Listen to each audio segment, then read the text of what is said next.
for moving into our next subject that we want to talk about. It is a fairly dark subject.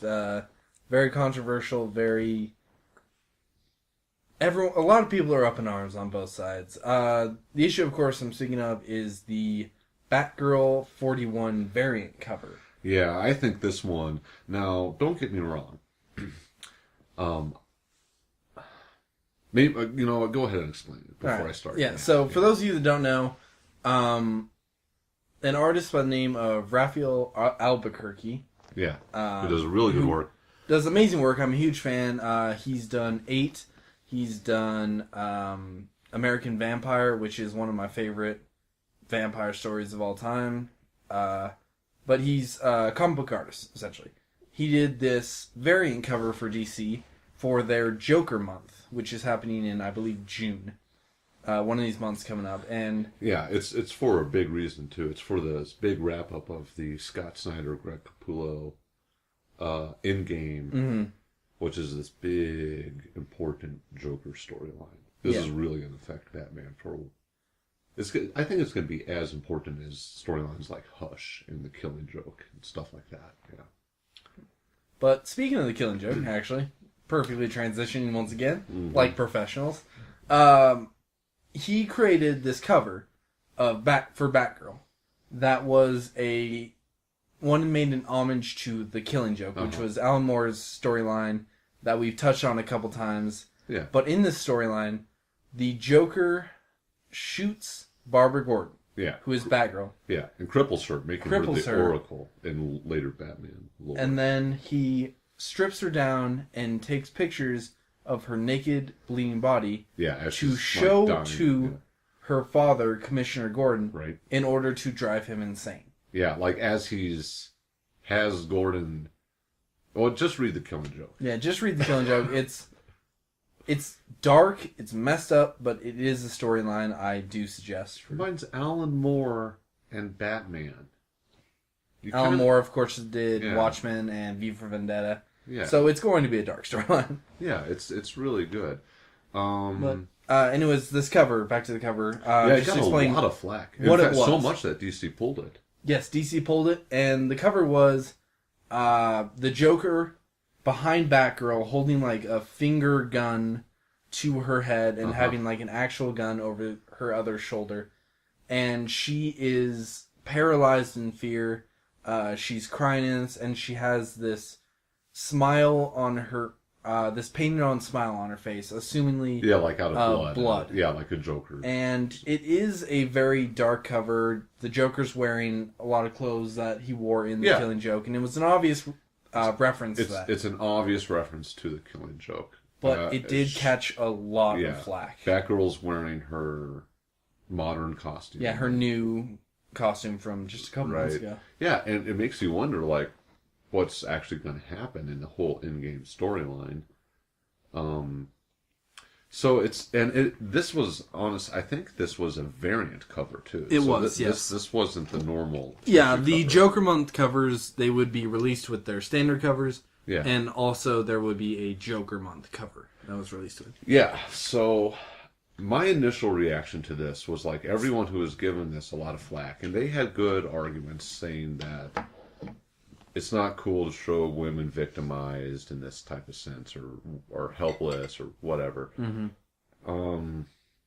I'm not dismissing any of their arguments, but I felt that a lot of the people who were arguing against this weren't true fans, didn't really read The Killing Joke, didn't understand the references, essentially. Right? Because it's all tying in.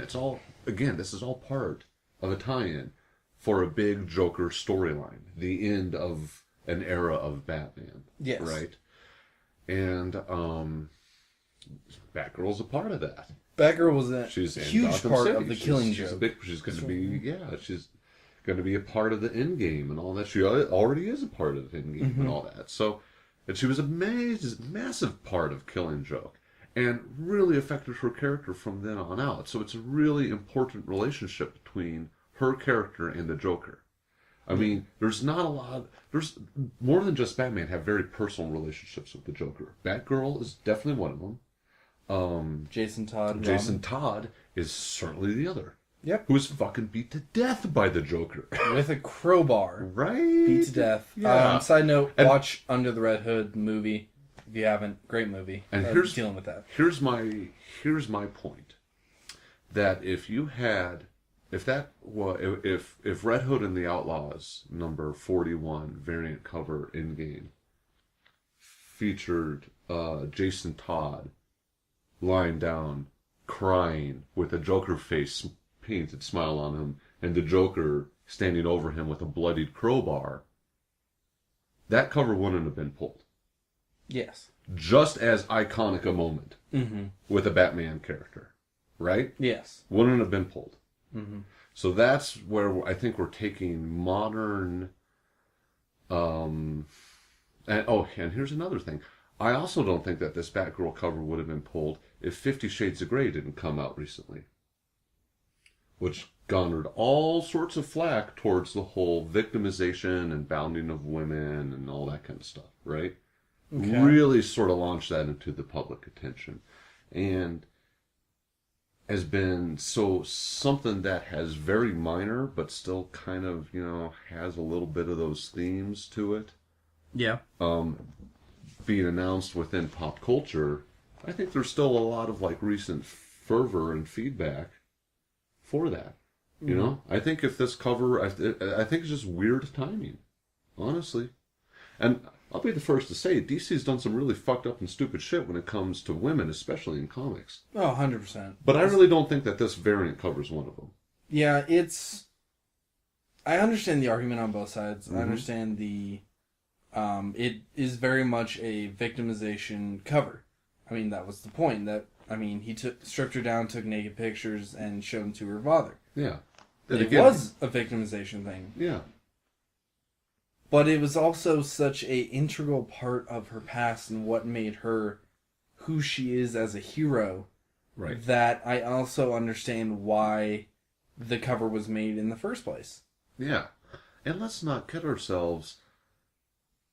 There's not a lot of villains in fiction that we can name that top the Joker as far as does stupid, fucked up shit to people.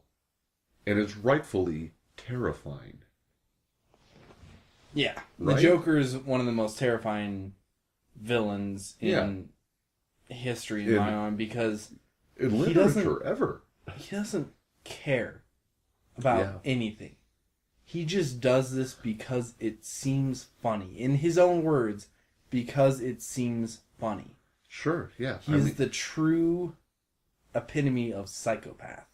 Oh, yeah, even further, so because he's so random to it, too. That you can't predict what's going to happen. You really can't. You just know that whatever the result, it's probably going to end up incredibly terrible for you.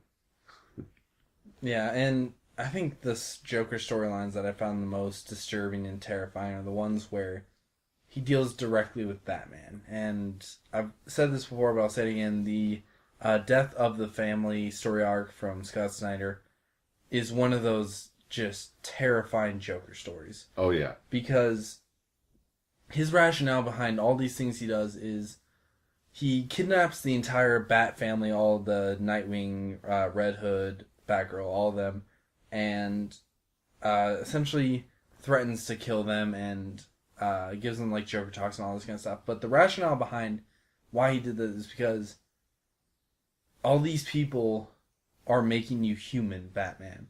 All these people are taking you away from the symbol that you set out to be. Yeah. And you being a symbol has made me want to be your antagonist, and it's made me want to be your symbol, so we can be this everlasting combat entities that cannot die, and I want to do this because I love you, and I want to be with you and have this fight forever. That's That's absolutely terrifying. Yeah, it's like the worst stalker you could possibly have. Gives me shivers. That's just it. Yeah. Yeah, so, and let's not kid ourselves. Batgirl, she's a grown-up girl. She's a vigilante. She faces danger and gets into fights every night. And she often gets her ass kicked. Mm-hmm. It happens. So to pick one particular cover out of this, it's pretty silly. I'm not sure how that fever started, but there's a lot of other.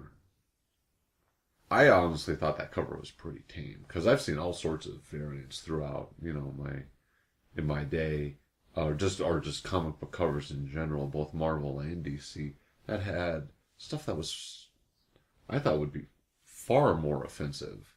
Mm-hmm. I'm not going to go down that path right now, but it's so yeah. I really think there's just kind of bad timing on part of that. I would give DC a pass on this one. Yeah. And, I mean, like I said, I can see both sides of the argument.